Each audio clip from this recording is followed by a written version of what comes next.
होंगे कि मैं क्यों लाता हूँ,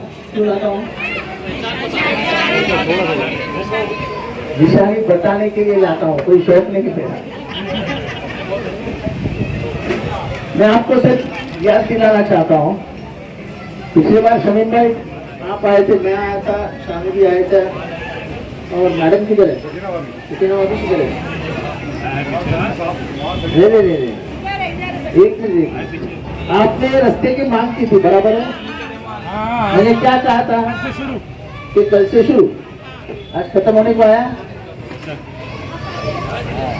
और याद दिलाता हूँ आपको, अभी इधर से एक रास्ता निकलेगा ऐसा, और वो जाएगा वाई जंक्शन की तरफ, और वाई जंक्शन से एक रास्ता निकलेगा, वो जाएगा विक्रोली की तरफ। तो यहाँ के रहने वाला आदमी विक्रोली 15 से 20 मिनट में पहुंच जाएगा।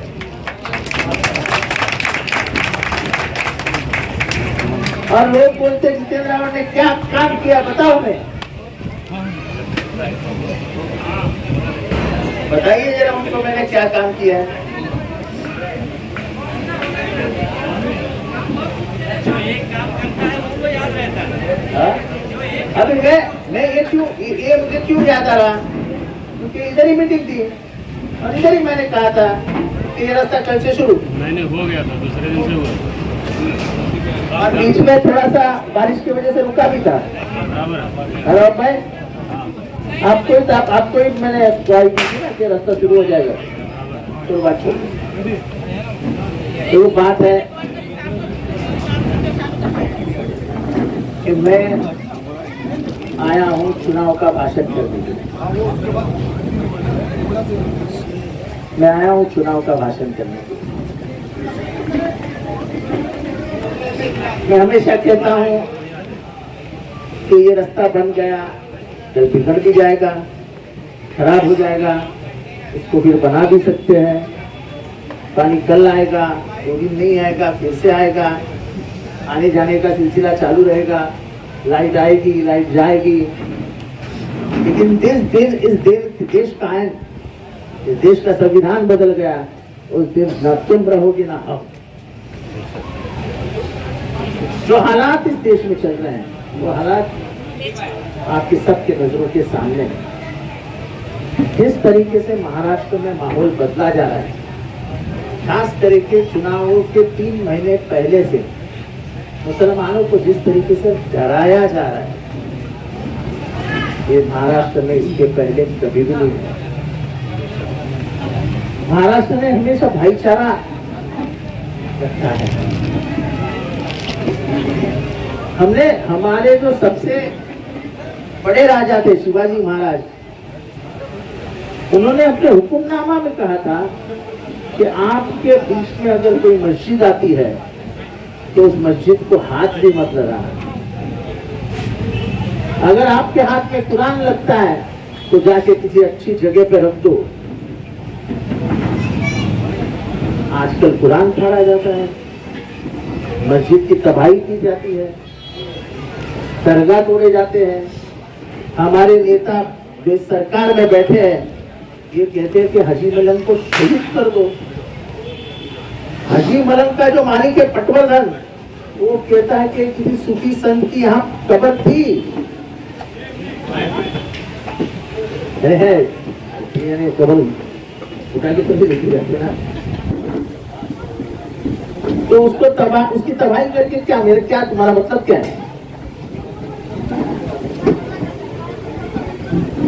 तो बात सोच की है, सोच जो सोच इस देश को बचा सकती है वो भाईचारे की सोच है। ये भाईचारा हम पकड़ के नहीं रखेंगे तो ये देश खत्म हो जाएगा। ये देश का इतिहास है कि हमने गंगा जमुनी की तहजीब पकड़ के रखी है। हमको बड़ा फर्क है। उत्तर प्रदेश में जाइए तो जौनपुर की भाषा अलग है, अकबरपुर की भाषा अलग है, सिद्धार्थनगर की भाषा अलग है, इलाहाबाद की भाषा अलग है, लखनऊ की भाषा अलग है, गोरखपुर की भाषा अलग है, लेकिन फिर से हम सब भारतीय हैं। ये इस देश की ताकत है, अनेकताओं में एकता, ये है इस देश की विशेषता।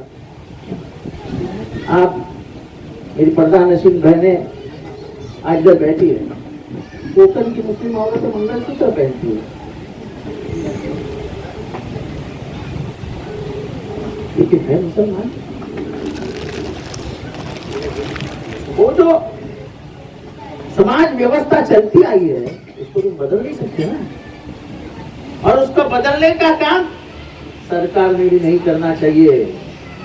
जब सरकार ये कहती है कि तुम हिजाब मत पहनो, नकाब मत पहनो, सरकार किसी की जिंदगी के निजी हक में नहीं जा सकती है, ये संविधान ने कहा। मैं मेरे बच्चे का उदाहरण देता हूँ। मेरी बच्ची कुछ भी पहनती, कुछ भी, और मैं अगर बोलने जाऊं, अरे बेटा ये क्या है, इंग्लिश में बात करिए, इट्स माई इंडिपेंडेंस, मेरी आज़ादी है, मुझे मत समझाने का। नौजवान बच्चे हैं, बाप को उल्टा सीधा सुना देते हैं, सबके ही नौजवान बच्चे वही करते हैं, लेकिन ये आज़ादी उनको समझ में आती है। तुम किसी की आज़ादी मार नहीं सकते, और इस देश में आज़ादी मारने का काम है। आसाम में निकाह के ऊपर बंदी लाई गई और कहा गया कि कोर्ट में जाके मैनेज करो, तो फिर निकाह के समय जब बोलने, आप जब बोलते हो कबूल कबूल कबूल, तो कहाँ बोलोगे? गाजी नमाज का, गाजी शादी ब्याह का जो रस्म होता है वो कहाँ करेगा? महर कहाँ लिखा जाएगा?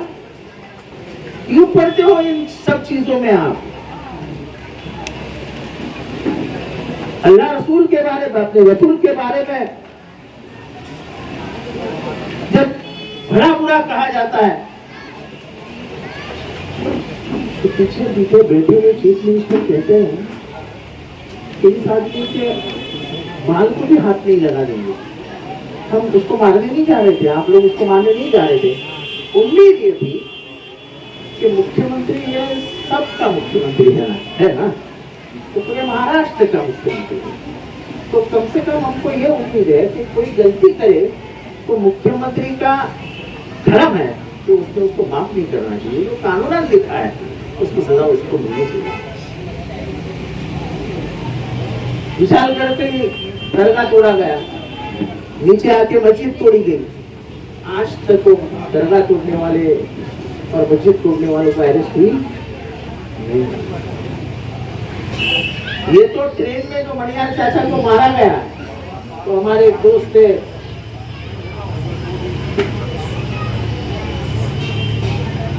पत्रकार रवि कांदार, उन्होंने कुछ बातें मुझसे कही। उसके पहले मैं पुलिस स्टेशन पहुंच गया था, लेकिन उन्होंने मुझे बातें मुझे समझाई। अरे यार, तुम्हारे बाप की उम्र के आदमी को मार कैसे सकती हो? हिंदू हो या मुसलमान, बाप का सम्मान करना ये फर्ज है अपना। उसके इधर फाइट मारना ये कौन से धर्म ने तुमको सिखाया था भाई? मैं नहीं चाहता तो उन दिनों निकल जाते बाहर। मैं गया, दूसरे दिन उनके कलम बढ़े, आज भी वो जेल में बंद है, क्योंकि हाईकोर्ट ने भी उनको जामीन नहीं दिया। बात उनको जामीन मिली कि नहीं मिली ये नहीं है, 10 लोगों को इससे सबक मिल गया कि हम अपने हाथ में कानून नहीं ले सकते।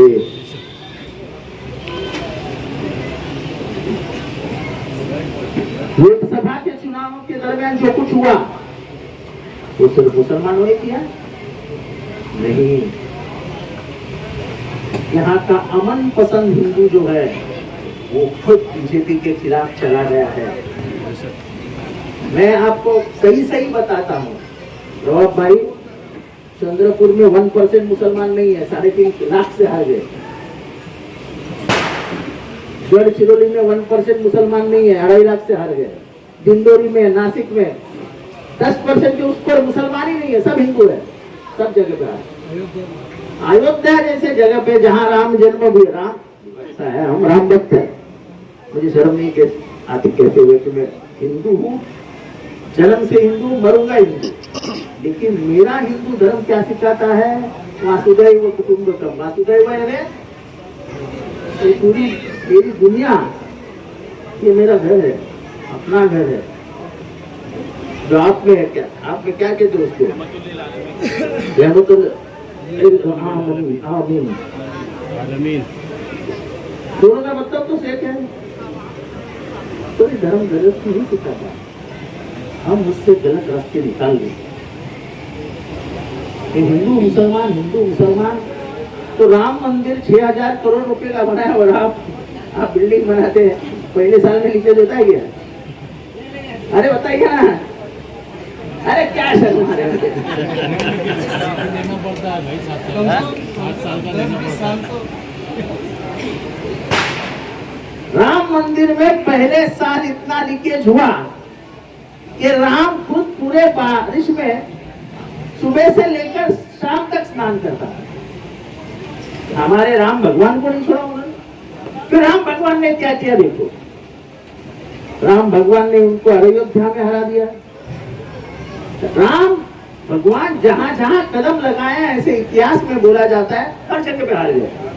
जैसे महाराष्ट्र की बात लो, रामटेक जहां से उन्होंने कसम खाई थी कि मैं सुबह सीता को वापस लेके आऊंगा, और रामटेक की सीट हार गए।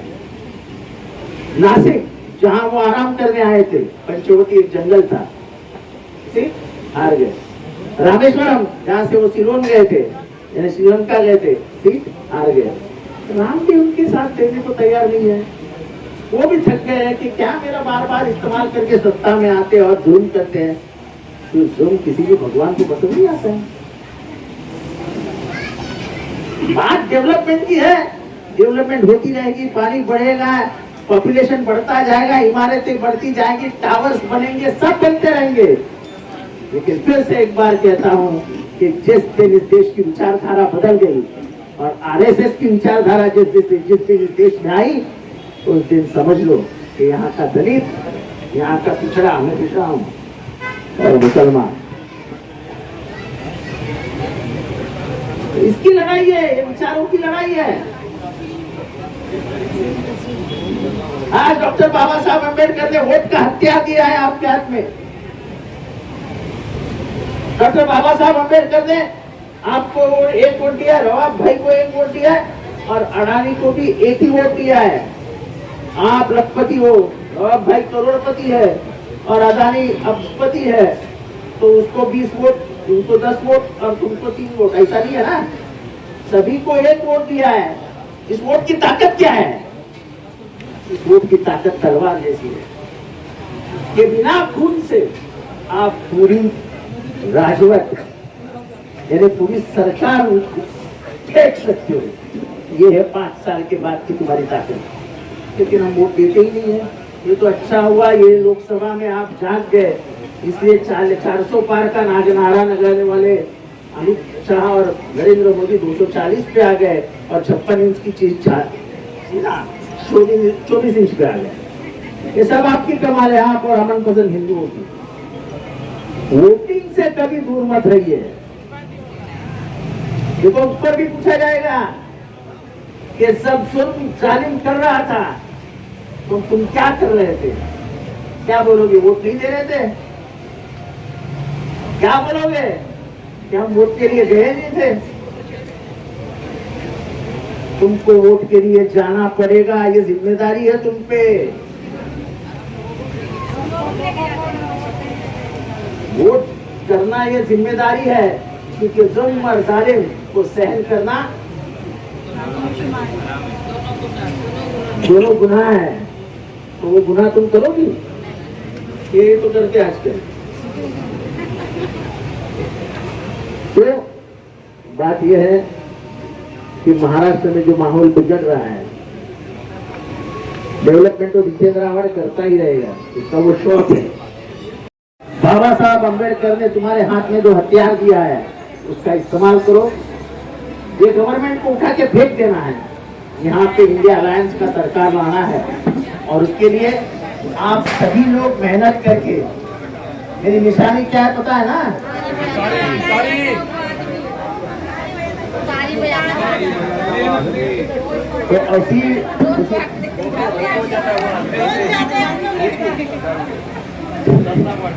तो उसी के सामने का बटन दबा के उमरा के विकास के लिए, लेकिन महाराष्ट्र और देश को बचाने को मदद कीजिए। क्योंकि ये तुम्हारा जो आमदार है सिर्फ विकास नहीं करता है,